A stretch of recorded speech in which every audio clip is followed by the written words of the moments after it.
مت مانگو کسی سے کچھ، جو کہ مانگنا اللہ سے مانگو، مانگو اللہ سے، انسانوں سے مت مانگو جو مانگنا ہے۔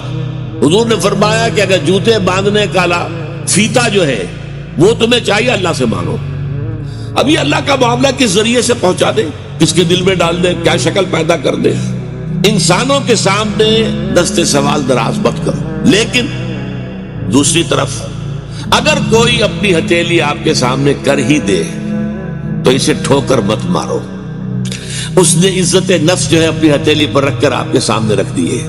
آپ اگر نہیں دینا چاہتے نہ دیں، ٹھیک ہے، لیکن ڈانٹنے کا آپ کو حق نہیں۔ بلکہ یہ بھی آیا ایک حدیث میں کہ تم دو، کچھ نہ کچھ دو، سائل کا ہاتھ خالی نہ لوٹاؤ۔ یہاں تک ایک حدیث میں الفاظ ہیں سائل کو ضرور دو، خواہ وہ گھوڑے پر سوار ہو کر تمہارے پاس آیا۔